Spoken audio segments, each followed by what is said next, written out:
Hello, everybody. I am Laura Desmond. I am the curator and educator here at the Frederick Remington Art Museum. And I am very happy to welcome you to this fourth installment of our 9-part webinar series, exploring the life and work of American sculptor Sally James Farnham. I think you all know the museum recently completed a new permanent exhibit dedicated to this important 20th century artist. And the exhibit that features the largest public collection of Farnham's work is on display now at the museum. The exhibit was made possible by a generous gift from the Robert F. and Eleonora W. McCabe Foundation. And as always, I need to give a big shout out to Michael Reed, who is here. Like with all of these webinars, I have relied heavily on his work. Michael is the researcher behind the Farnham Catalog Resonate project and is my chief source of information for all things Farnham. So big thanks to Michael Reed.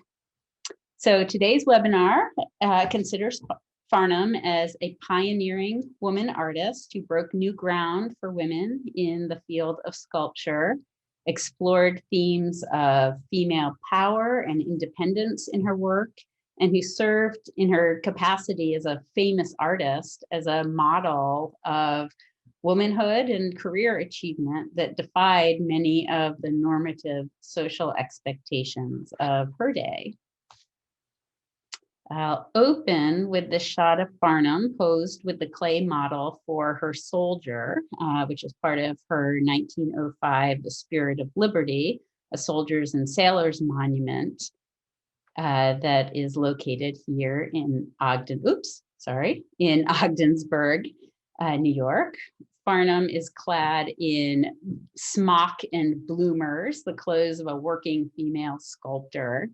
Bloomers, of course, have a long history as an icon of the suffragist movement, symbolically representing a break with conventional femininity. And Farnham was part of a surge of women sculptors gaining commissions and public and critical attention in the early decades of the 20th century. They built upon the work of an earlier generation of American women sculptors, largely, but not exclusively, expatriates working in Europe. Some of Farnham's contemporaries include Janet Scudder, Helen Mears, Evelyn Longman, Harriet Whitney Frischmuth, Melvina Hoffman, Gertrude Vanderbilt Whitney, and Anna Hyatt Huntington. While these women sculptors won important commissions and had careers marked by both critical and commercial success, most of them, like Farnham, are much less well known today than they were in their own time. This comic, published in 1942, a year before Farnham's death, reveals the extent to which gendered social norms shape expectations of women in the field of sculpture.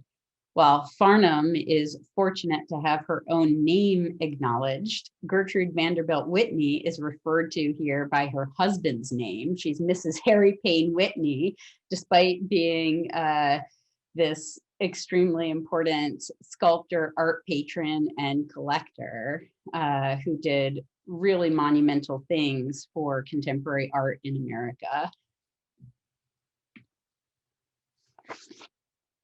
So one of the central areas of the new Farnham exhibit explores Farnham's concern with these themes of female strength, freedom, and independence. The panel for this exhibit features an image of Farnham's 1921 bronze sculpture, Feather Dancer. Dancer Irene Castle posed for that graceful, sensual nude, female form presented from a woman's point of view.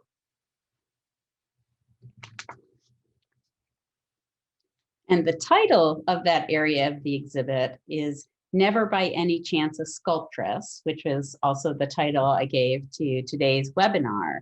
And that little phrase is taken from a slightly snarky article that you see here, an article that nevertheless reveals the extent to which Farnham and her cohort of women sculptors were seen to be breaking gender norms. The article notes, quote, Mrs. Sally Farnham, whose interesting bronze of Colonel Hayward has just been completed, is the best possible example of a sculptor who is a woman, but never by any chance a sculptress. She was even unfeminine enough to enter an art competition with men and win it. Farnham's stunning 1918 sculpture, Joan of Arc, is one of the artworks featured in this section of the exhibit. One of the most striking aspects of the sculpture to me is the way that Farnham manages to present a rich and complex Joan. In the history of representations, thinking of art history, in the history of representations of this warrior saint, the tendency has been to emphasize either a sort of feminine, saintly qualities of Joan or her masculine warrior role.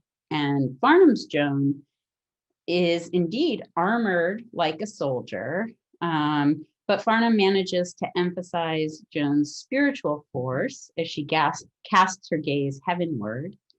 Her placement beside the huge war horse lends her the power of the horse, even as it emphasizes Joan's diminutive and feminine figure. So I just feel like it's such a marvelous balance between, like warrior and saint, and she's very much feminine without in any way losing the force of being a military leader as well.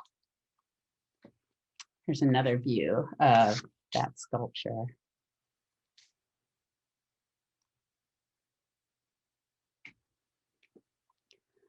Farnham likely sculpted her Joan as an entry into a competition for a new public monument in New York City. Anna Vaught Hyatt Huntington, another great sculptor of the early 20th century, who's, again, like Farnham, relatively unknown today, won the commission. Here you see the crowds at the dedication of Huntington's Joan in 1915. Huntington emphasized Joan's martial qualities, itself a feminist statement, a powerful real-life woman represented using all the conventions of heroic, monumental equestrian sculpture. Huntington's Joan was the first monument by a woman in New York City, the first to represent a real historical woman, as opposed to some allegorical figure, and would be the largest monument by a woman until Farnham's sculpture of Simon Bolivar was unveiled in 1921.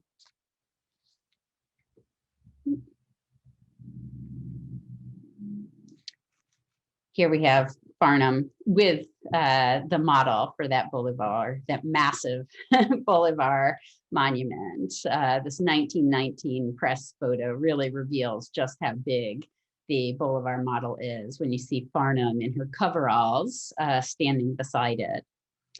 While Farnham was already a well-known and highly regarded sculptor when she won the commission for this work, the Bolivar sculpture increased her fame. Her sculpture of the great Venezuelan military and political leader was at the time the largest monument and the only male equestrian monument sculpted by a woman. This is the greatest day of my life, remarked Farnham at the unveiling of the monument in Central Park. It was a major achievement. She had bested 15 to 20 other well-known sculptors in the 1916 global competition for the commission and worked tirelessly for 4 years on the sculpture. Farnham told an interviewer in 1919, "This past year, I've worn out 3 pairs of overalls in my studio work," a quote that we've reproduced on the mural of this portion of the exhibit. So the finished sculpture here is 13.5 feet high and 13 feet long. And the crowds at the April 19th, 1921 unveiling of the Bolivar Monument numbered in the thousands and included luminaries from foreign governments, the US Secretary of State, and President Warren Harding, who delivered an important policy address concerning cooperation among the American republics. Here's two other views of the monument, one on its original base and the one on the right in its present location.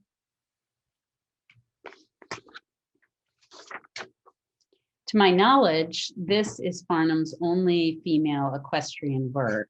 I don't know whether we count Joan as an equestrian work if Joan isn't on the horse, but this is the only other that I can think of, and it's a sculpture of her daughter Julia, known as Judy.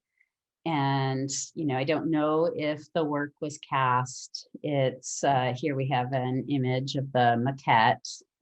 And like her mother, Judy Farnham was an avid horsewoman and rode almost every day in Central Park. And it's where she met her husband, who was a Central Park mounted police officer. While Farnham received numerous straightforward reviews of her work in the press, a whole host of other articles seem driven to reassure the reader that career success needn't mean the relinquishment of domestic roles.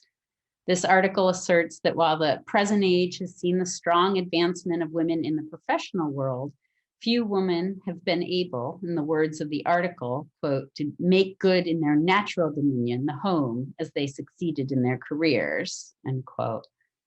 The remainder of the article is concerned to show that not only has Farnham achieved stellar success in her career, but that she's done so while also succeeding in the domain of motherhood. While we today are all too familiar with this double standard for women, the expectation that they should be able to perform flawlessly in their career and in the home, the article in fact reveals an interesting glimpse into Farnham's ideas of child rearing, which seem strikingly modern. She's described as intensely concerned with the physical development of her children. Judy said to have ridden a horse with confidence by age 3, Jimmy before he could walk, with all 3 children excellent swimmers before they could walk. But she's even more concerned with their freedom. The article says, quote, she's never placed the slightest restriction upon the liberty of her children. She has no particular ambition about their individual accomplishments. They're allowed to follow their natural desires and tastes. She wishes them to be, first of all, good citizens and useful ones. Perhaps most striking is the sense of the mood of the household that comes through in the article, one of friendly camaraderie and egalitarianism.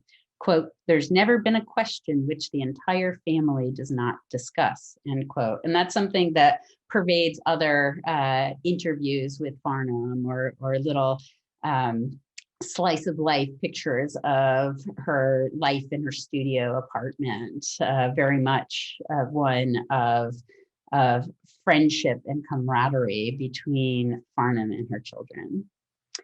I'll note that none of the interviews with Farnham that I've read mention the fact of her divorce or that she's raising her children as a single mother.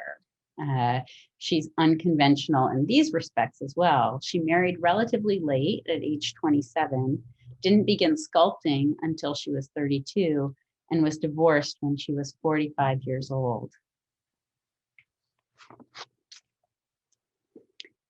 It's worth noting that within the plastic arts, sculpture has been a domain generally seen as most masculine, perhaps because it is more physical. And within that masculine domain, Farnham pursued a number of stereotypically masculine subjects, cowboys and soldiers and sailors, and worked in the physically demanding area of monumental sculpture. But she couldn't be written off as simply a manly woman on account of her decided female accomplishments. And I think there's a way in which this was reassuring to the press and the public. As seen in the headlines of this Johnson City, Tennessee Sunday Chronicle article, Farnham provided the press with an appealing mix of high society sophistication, maternal dedication, dashing equestrianism, and masculine accomplishment in the arts. So as you see by the title, The Sculptress Who Studied Art on Horseback, Farnham's writing was a recurring theme in the press that covered her career. And she was, of course, an avid horsewoman from the time that she was a girl, and she claimed that this was responsible for her facility in sculpting equestrian subjects. This 1930 brochure for Farnham's Sculpture Payday draws out this idea with quotes from other artists, including, quote, "The action, correctness of modeling, and the detail shows that you know what you're doing," end quote. And this is one of my favorites, quote, "If ever a woman artist turned out a he-man's job, that's it," end quote. Here we see Farnham riding with her eldest child, Jimmy, on their British Columbia ranch. And another revealing story surrounds her work on the 1908 Soldiers and Sailors Monument, Defenders of the Flag, the model for which you can see here, as well as the finished work in the upper right corner. In the previous spring, a member of the Rochester committee that's responsible for the monument called Farnham to ask if she would come to Rochester to review the site. Farnham declined, saying she was busy on other work and wouldn't be free for about 6 weeks. When they phoned again a couple of months later, asking if she had completed the other project, she replied that the job was, quote, "satisfactorily accomplished, and it weighs about 10 pounds. I'm nursing him at present and have my oldest boy to install in school, and am moving into town for the winter, and I also have a few guests to entertain, but I think I can tackle your monument next week." So, you know, a great little story that's in an article by a friend, the great critic and public intellectual Alexander Wolcott. Incidentally, I'm also intrigued by this model for the monument featuring these two male nudes without the uniforms that they would wear in the finished monument. It strikes me that it might have been somewhat eyebrow raising for a woman to be sculpting life-size male nudes in this fashion as well. More appreciation and slice of life than actual criticism, this article from Needlecraft magazine offers a colorful description of Farnham's story and presence. Like many articles, it comments on her striking and beautiful physical presence. Quote, "She's that good looking, red hair and blue eyes," end quote. Farnham takes the occasion offered by this interview to exhort women to take hold of their interests and actively pursue them, remarking, quote, "The age when most women think that their hopes are all dead and the chances for expressing themselves creatively are all gone is just the time in which they could best develop their talents," end quote. This wonderful Christmas card by her cousin and fellow artist Charles Shepard Chapman shows Farnham at work on her portrait of Will Rogers, a grandchild draped across her lap, a family pet leaning against her sculpting stand. It could serve as an illustration of the challenges faced by so many women pursuing a career while still expected to keep the domestic front intact. This typed poem, presumably written by Farnham, humorously contrasts the affection she feels for her work with the uncertain reception it might find with committees and audiences. So, how dear to my heart is the workroom of Sally when chance or convenience presented to view. The cowboys, police dogs, the girls from the ballet, and all the gay nudes that my doting eyes drew. There's old Bill Mulholland and soldiers and padres and sweet Mary Pickford with curls and without. The feeble electrolier throwing its bad rays on art that is long and success that's in doubt. Believe me, Maisie, this here sculpture's a struggle. Educating the native son hardly a jest. Likewise, the committees that quibble and juggle. Oh, damn, what's the difference when we do our best? So the panel in this area of the exhibition features also an exceptionally early Farnham sculpture, Pegasus, which you see on the right, a sort of icon of liberated strength. This work had great personal significance to Farnham and her children and is dated to 1901, the year in which Farnham took up sculpting. Farnham's children considered using an image of the sculpture on her memorial. And the panel in this area presents also an image of Farnham's cave woman in conversation with Remington's Paleolithic man, and a response also to the famous Emmanuel Fremier sculpture, Gorilla Carrying Off a Woman. It represents one of Farnham's strongest feminist statements. So here's the 1906 Remington sculpture to which Farnham's responds. His Paleolithic man squats in a setting suggesting a cave and holds a club in one hand, an oyster in the other. And I guess I'll mention, I don't know what your experience was, but I know that I'm happy that this is now changed. But when I was a child, Natural History Museum displays about early humans were completely male-centered. The figures were male. There were male tool users. They were usually, the tools were weapons, and they were engaged in hunting. It was like all of our Paleolithic ancestors were male. So, I think that just the choice of a female subject is already something that shakes up preconceived ideas about the sort of roots of human civilization in Paleolithic times. So Farnham's sculpture replaces the male figure with a female figure while retaining many elements of Remington's composition, such as the crouched stance of the figure and the cave-like shape. Her figure is muscular and armed, ready to defend herself, even as the face shows something like interest or curiosity. Farnham's cave woman is also, I believe, a response to and feminist critique of French sculptor Emmanuel Fremier's famous, or perhaps infamous, work, Gorille en avant une femme, from which it borrows the rock in hand and certain other details of posture, right? So I feel like it's really alluding to this sculpture in a number of its details. Fremier sculpted at least two versions of this work.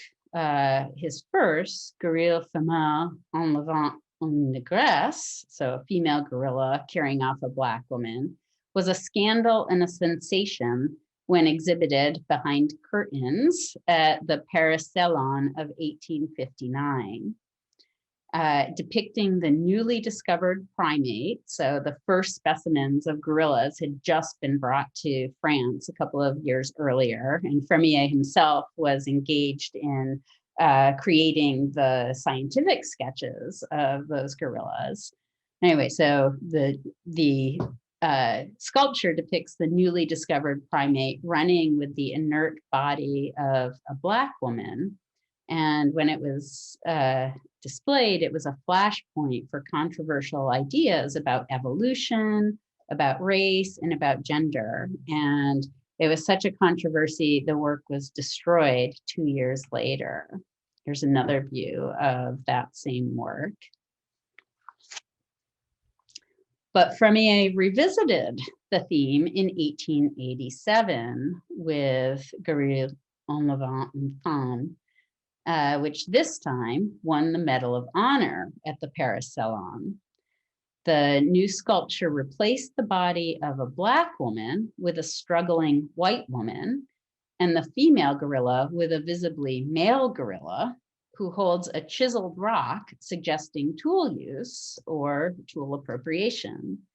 And this really powerful work presents a Darwinian struggle, which has strong sexual and racial connotations, which were not lost on audiences and critics of the day. Not to put too fine a point on it, but there's implied rape, rape of a white woman by a primitive, right? There's all kinds of stuff going on in Fremier's sculpture here. So to return to Farnham's work, her cave woman revisits the issues raised by Fremier, upending the sexist narrative that sees women as objects of male aggression and sexual conquest. Her cave woman is alert, muscled, and armed, prepared to defend herself. And where Remington presented our Paleolithic tool-using ancestor as male, for Farnham, it's the Paleolithic woman who's the tool user. The feminist implications of the sculpture were not lost on critics of Farnham's day. This 1912 review notes, quote, "For in paleoanthropoid's simian-like hand, she grasps a stone, and from the expression of the creature's face, you feel quite sure that she's ready to throw it for the defense of her home, the sake of her political cause, or just to prove that she knows how to throw," end quote. The critic closes the review noting, quote, "But it is in the expression of the eyes that the sculptress has struck the keynote of the cave woman motif, for in them lies firmness mixed with a little fear, wonder, and self-reliance," end quote. The cover for the May 1919 issue of McClure's by Farnham's close friend, the artist Nasa McMain, shows a moment of mutual regard between Farnham's cave woman and her modern counterpart, each holding their respective tools. Incidentally, I'll note that Nasa was also a studio neighbor of Farnham, and Nasa's studio served as a sort of salon for the Algonquin Round Table.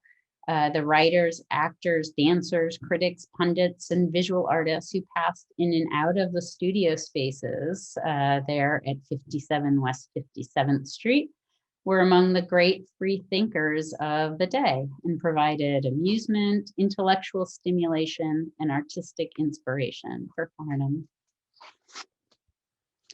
Another recurring theme in Farnham's work is the freedom of the female body in dance. It is the motif here in her first formal sculptural effort, Spanish Dancer, dating to 1903. Most of Farnham's sculpted dancers display a fascinating mix of exuberance and absorption.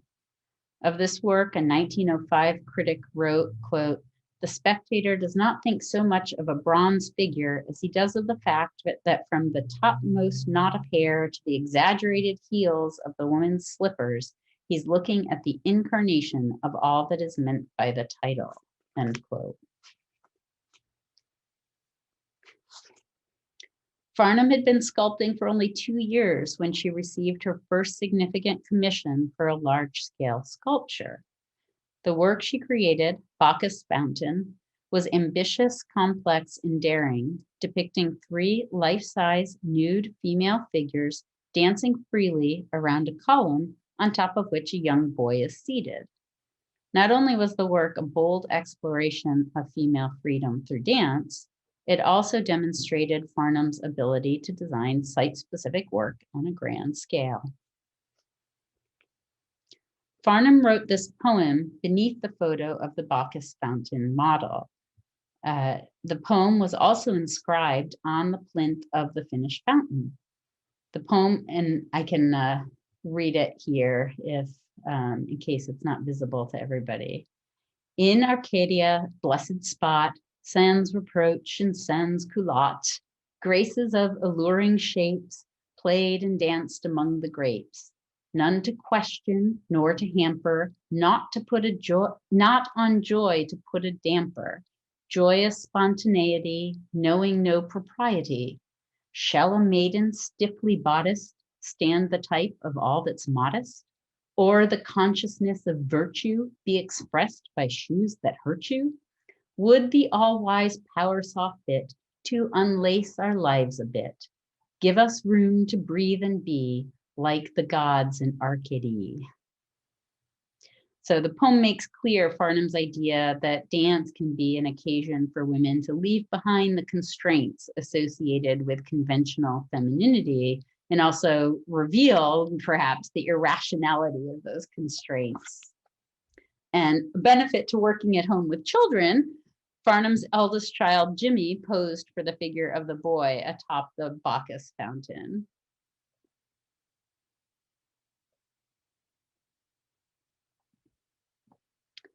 If a Civil War monument seems worlds away from a Bacchic dance, the Winged Victory, atop Farnham's next large-scale work, The Spirit of Liberty, conveys graceful dignity and strength even as she thrusts a voluptuous leg forward from her flowing drapery. Frederick Remington remarked of this figure, "I'm no judge of women's faces, but you've got a leg and a knee there that will make you famous." There's also a slightly risque note in the dangling lace trailing across the bosom of Anna Smith Smathers in this circa 1908 portrait model. If Spanish Dancer and the dancers in the Bacchus Fountain are exuberant, Farnham explores different emotions in her circa 1915, The End of the Day, which is again another female nude dancer. This poignant work, representing an exhausted dancer, was created during a time of personal sorrow for Farnham as her divorce was finalized. Another shot of the same work.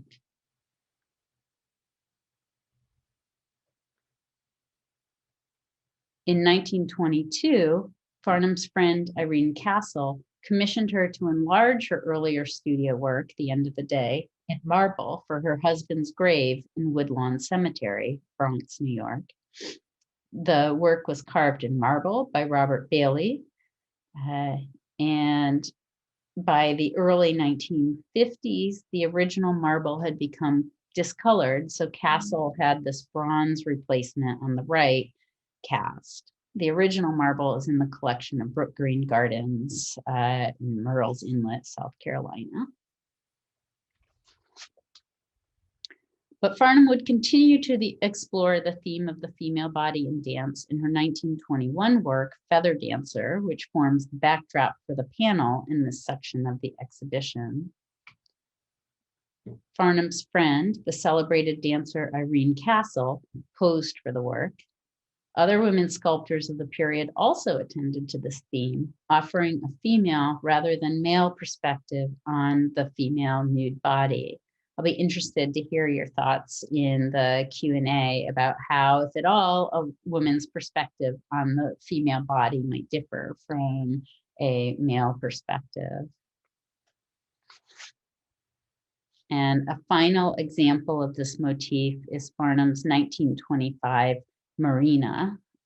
Like her other nude female dancers, Marina reflects Farnham's interest in physical development as a source of freedom and empowerment. Marina's robust athletic form reflects Farnham's own ideals of female beauty and strength. There are 4 known casts of this work. And a final work of interest as we explore feminist themes in Farnham's work is her 1928 Centaur, seen here as a clay model. I thought to include this because this work has more, to me, it has more explicitly erotic elements than other works, with the sexualized figure of the centaur seeming to kiss or suck the neck of the woman as his arms wrap just below her breast, lifting them to view. But I'll be curious to know your interpretation of that one as well. We can definitely return to any of these images in discussion afterwards. So we've got time now for questions and discussion, but I've listed here also the remaining installments of the webinar series, so you can see what topics are slated to be covered in greater depth. So what strikes you, and what questions might you have, or what comments might you have about any of the works or topics that I presented today?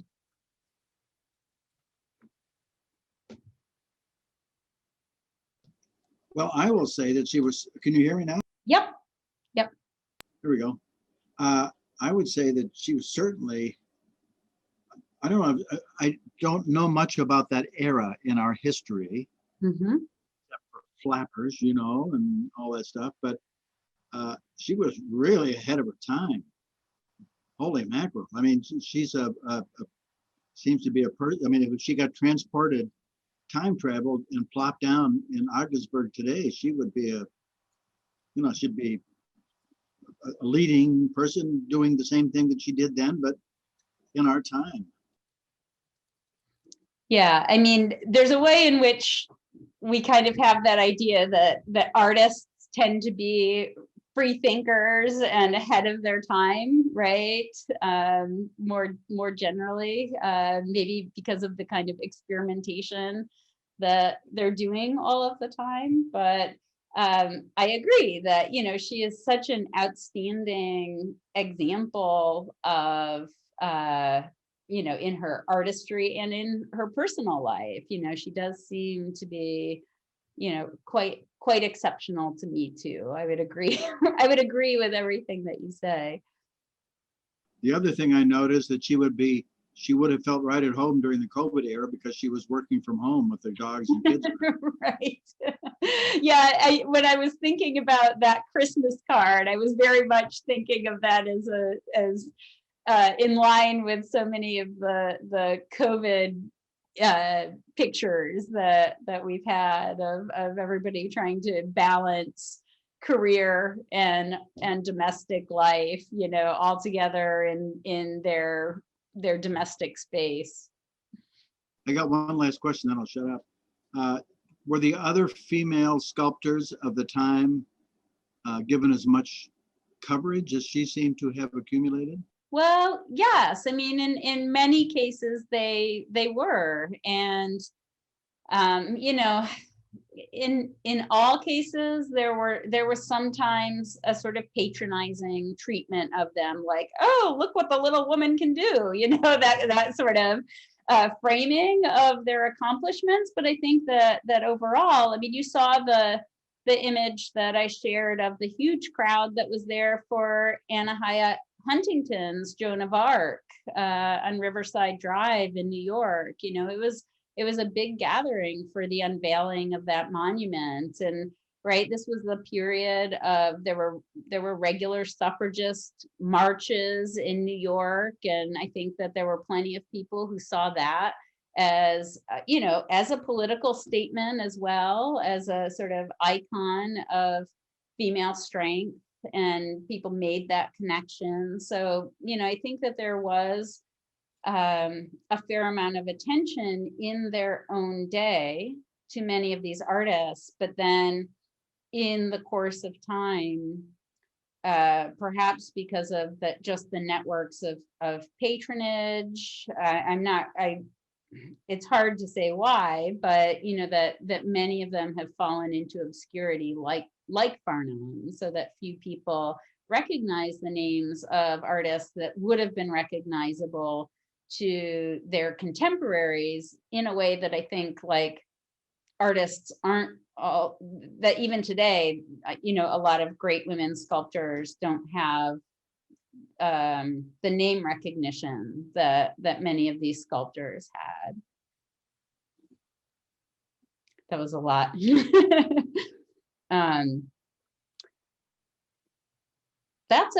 I see that there's a question from Carolyn Borth about whether the centaur was cast. Michael, are you still here? Do you know about the casting history of the centaur? Yeah, can you hear me? Yeah. Oh, it works. Okay, good. It does. Yeah, it was cast. It was cast, and I don't think it's any larger than your Pegasus. Oh, and wow. I have a feeling, yeah, it's very small, and I have well, it may be a little bit taller than that, but I have a feeling it was cast and intended to be an ornament for a car, a radiator cap. Wow. Which is a completely odd subject for that. I'll say. Yeah, but you've seen the photos. There's a photo late, maybe 1939, 4 years before she died, of she in her studio, and there's a much larger exactly. Clay model. Yep. So whether she intended it as a monument of some sort or as something that size that she wanted to have cast and sold, I'm not sure about. Yeah, I have seen those studio photos, and of course there's one or two Chapman Christmas cards that have Yes, exactly. Jennifer in them as well. Yeah. It just seems so incredibly personal to me. I mean, the subject matter obviously is very erotic, and also just her involvement with horses. You know, her real love and appreciation for horses makes it seem like somebody who is half horse and half person would be an avatar. I So agree. That's a big part of its fascination for me as well, because it seems so, yeah, as you say, personal and symbolic, you know, that it's got um, a it resonates with so many of the themes of her life and of her work.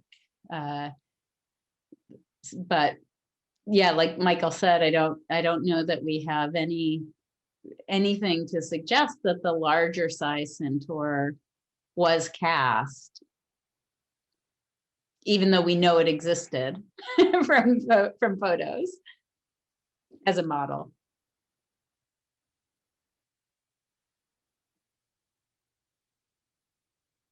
What else? What other are there works that you want to revisit? I can easily pull up slides again. You know, what do you make of all of those nude dancers? I'm really curious for other people's responses to those works as well. Would they have been, I'm trying to think, beyond the norm at the time? I mean, now they don't strike me as being, you know, shocking or new or anything like that. I mean, again, they look like they fit right in today. If somebody said, I'm going to make these, and so that's my question. Is that a surprising topic for the day?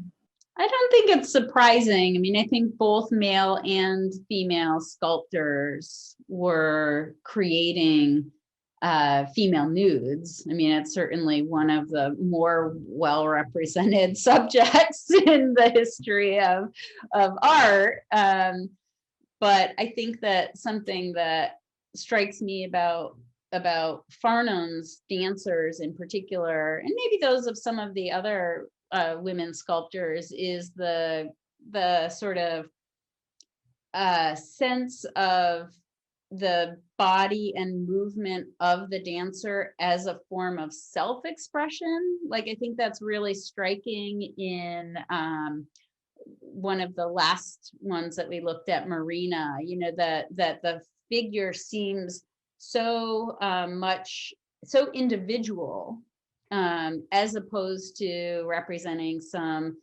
generic ideal of femininity or a female beautiful, like female beauty, like that it's not there's something that is about, there's something about self-expression through the body and its movement to me in Farnham's nude dancers that's different from many of the conventional female nudes in sculpture. Sorry. Was there any, two things. I don't know, the dancing women, although the dancers have to be quite muscular, and today they really are, because they probably all lift weights and stretch and all that stuff, but they seem very, I can't think of the right word, smooth, I guess. You know, if you look at Simone Biles, when she's going to do something, she's got very muscular. Mm-hmm. And her cave woman was very muscular, you know. And these dancers are all very streamlined and smooth, I think. I mean, they're not skinny things like Twiggy. You know, they have substantial personal space, but they're very smooth. If you want to know what I noticed when I was looking at them. Yeah, so here I can take us back. So I think there's a fair amount of muscle in this figure. This was the one I was just referring to, Marina. But I agree that the feather dancer has a more typically like ballet sort of body a little bit more. Not that Irene, I mean, Irene Castle was noted for other forms of, ballroom and such kinds of dancing. But let's see. I see a pretty muscled body there, but also, as you say, not weightlifting kind of muscle. Did she steal that the title for that from Remington? I noticed the two works, the end of the day, they're quite different. I think that might be an example of convergent evolution. I think they both arrived at it independently. Here's another case, just to sort of give the examples. So we've got the female dancers in the Bacchus fountain.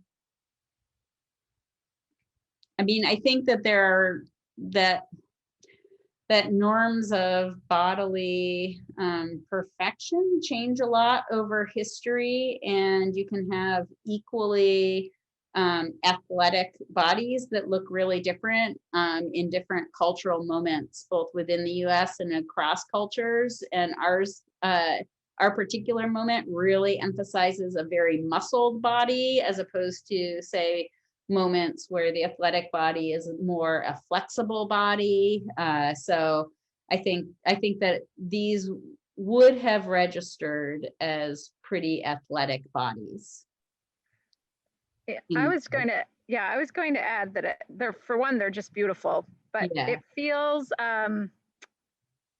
there's like an ownership to it that makes it feel very much like it was done by a woman. It feels like less objectified, but it's just such a slight nuance that, but I mean, there's just an ownership to it that I think a male would come at it from a different vantage point. I think to the point that Mike and you were just making about sort of the bodies, what they look like, what they're doing. But yeah, thank you. You said that really well. That's what I was trying. That was sort of what I was trying to get at when I was saying that they seem to be like, sort of icons of self-expression by the subject, that each of those cases is like a person expressing herself, right, using the body, as opposed to being objectified, as you say, as you said. Thank you. That's a great way of putting it. Yeah, I think that's a very interesting observation and insight.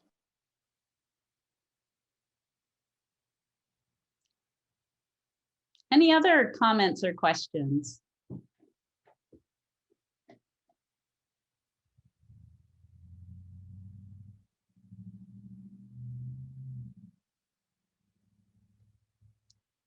Well, I can't comment anymore on this other stuff, but I'm thoroughly excited and pleased about your research on this and your presentation. I'm glad they're being recorded for posterity. I'm learning so much about it. I'm getting very enthusiastic about spreading the word about it. Excellent. That's what I aim for, is to make these converts who are going to spread the word, so that the gospel of Sally James Farnham is out there in the world. Will these be available online, or will we make? Yep, you can get to them through our webpage. We've got them, we've got links to them in a couple of places on the Learn tab on our webpage. So we've been putting up the recordings usually a few days after the webinar. They're available through our website. So please do, share them with anybody who you think might be interested. Yeah, thank you. Speaking of getting the word out. Right.